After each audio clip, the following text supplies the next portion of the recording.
আসসালামাইকুম, আমি চাঁদনি চলে আসলাম নতুন ভিডিও নিয়ে। আর আজকে আমি এখন চলে যাবো, এখন বাজে বেলা 11টা। আজকের ভিডিও পাবলিশ দেওয়া হয়ে গেছে, এখন বের হব, বের হয়ে চলে যাবো একটুখানি বাজারে ঢুকবো, কিছু একটু নেব, নিয়ে তারপরে চলে যাব। তাই চলো আজকের দিনটা শুরু করে দিলাম। বিদায় এখান থেকে, যে আজকের দিনে বিদায়। আবার কবে আসবো জানি না, কবে আসা হবে তাও জানি না। বেশি দিন তো থাকি না, কোথায় দ্রুতই চলে আসি। তাই যেথায় থাকি তাড়াতাড়ি এবার আসবো, কারণ ভালো লাগে না, অনেক দিন হয়ে গেল আর মন টেকে না। বোনেরা চাটা করে খাওয়া টাওয়া শেষ, চা খেলাম সকালবেলা, দুটো ভাত খেয়ে নিলাম। আমি ভাত খাই না, কিন্তু আজকে না সকালবেলা ঘুম থেকে ওঠার পরে একটু খারাপ লাগতেছিল, তার জন্য অল্প কটা ভাত খেয়ে নিলাম। তাই এই যে এখন বের হয়ে যাব, ওই বাসায় যাবো, যে ড্রেসটা পরে বেরোবো। বোনের বাসায় যাই, ড্রেসটা পরেই বের হয়ে যাবো, আর বেশিক্ষণ থাকবো না। ড্রেসটা পরতে যতক্ষণ লাগে, তারপরে তাড়াতাড়ি বেরোবো। রাত বেলা অনেক হয়ে গেছে, বাসায় যাই আবার রান্নাবান্না করতে হবে। তো বাড়ির দিকে যাওয়ার সময় একটু মনটা ভালো লাগতেছে না, মনটা খুবই খারাপ লাগছে। কারণ হলো যে বোনদেরকে ছেড়ে যেতে খুব কষ্ট হয়, ওদের সাথে একসাথে থাকতে খুব আনন্দ পায় এবং মজা হয়। তবুও যেতে হবে নিজের গন্তব্যস্থানে। চলে আসলাম, যে বাসায় চলে আসলাম, এসেই রান্না বসিয়ে দিছি, এদিকে ভাত বসিয়ে দিছি। এখন তো ঘর দুয়ার কিছু ঝাড়া মোছা দিই নেই, যে ঘর দুয়ার ঝাড়া মোছা কিছু হয় নাই, তাই দিলাম ভাত বসাইয়া। আর শালগম দিয়ে চিংড়ি মাছ দিয়ে রান্না করব, আর একটু আলু ভর্তা করবো। তাই চলো আগে করি, ঘরটা ঝাড়ু দিয়ে নিই, তারপরে আস্তে আস্তে রান্না করি। যেন আগে বিছনাটা ঝাড়ু দিয়ে ঘরটা ঝাড়ু দিয়ে নিই।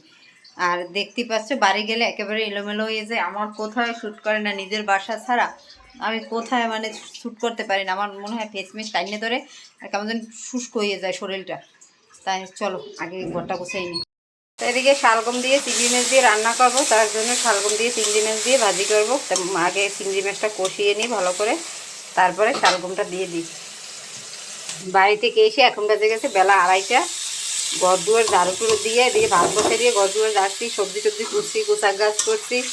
পরে এই দিন এখন রান্নাটা সারবো, তরকারিটা বসাই দিয়ে রুমটা মুছবো আর গোসলে যাব। এই দুইটা কাজ আছে, রুম না মুছে তো আর গোসল করা যাবে না বলো। এই হলো শালগম দিয়ে চিংড়ি মাছ দিয়ে বসিয়ে দিলাম। আলু ভর্তা আর ভাত নিয়ে নিছি। আমার একটু ধনেপাতা দিয়ে ভর্তা খাইতে ইচ্ছা করছে, তাই ভর্তা করে নিছি আলু সিদ্ধ করে। শালগম দিয়ে চিংড়ি মাছ দিয়ে রান্না করছি, এই দেখো অনেক সুন্দর একটা কালার আছে শালগমের চিংড়ি মাছের। তা আজকে হবে শালগমের চিংড়ি মাছ। এখন বাজে রাত্র 8টা বেজে গেছে, আর আমার প্রচণ্ড গলা ব্যথা করতে আছে। বাড়ি থেকে আসছি, আসার পর ঠান্ডা পানি দিয়ে তো গোসল করলাম, যে বেলা শেষ করে, সেটা হলো 3:30 4টার সময় গোসল করছে, ঘর দুয়ার পরিষ্কার টরিষ্কার করে। এখন গলা ব্যথা করতে আছে, আবার জুতোগুলো সব বাড়ি রেখে আসছি, জুতোগুলো সব বাড়ি রেখেছে। ঠান্ডায় মনে হয় টাইজে পাও দিতে পারি না, এমন অবস্থা। আর আমি ঠান্ডার ভিতরে ফ্লোরে কিছুতেই হাঁটতে পারি না, তবুও যাই হোক এখন একটু চা খাবো, আদা চা করে। তাই চলো একটু আদা চা করে, এদিকে বোনে আবার ফোন দিতে আছে, তাই চা করে আসি, পানি দিয়ে আসছি।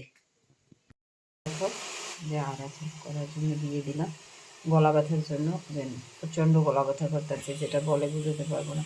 আর গলাটা মোটা মোটাও শুনতে পাচ্ছি, একেবারে গলাটা মোটা মোটা হয়ে গেছে।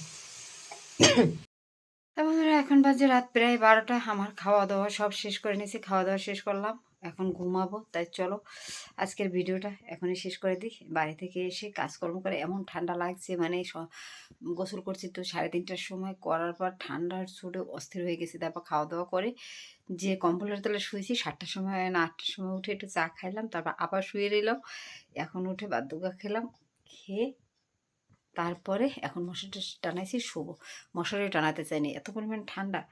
আর পার স্লিপের দুইটা হয়ে গেছে, কালকে দুইটা জুতো কিনতে হবে। ঠান্ডায় টাইজে পা দিতে পারি না, বাট আমি তো জুতো ছাড়া মানে হাঁটি না। তার জন্য আমার খুব কষ্ট হইতেছে জুতো ছাড়া ফ্লোরের উপরে পাড়া দিতে। তাই চলো ভিডিওটা এখন শেষ করে দিই, আগামীকালকে আবার নতুন ভিডিও নিয়ে আসবো।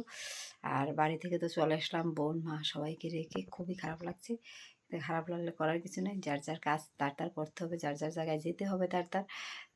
এটা ভেবেই মেনে নিয়েছি, সব কিছু মানিয়ে নিই, এরকমই সবাই মানিয়ে নেবে। তাই চলো সবাই ভালো থাকো, গুড নাইট, আল্লাহ হাফেজ।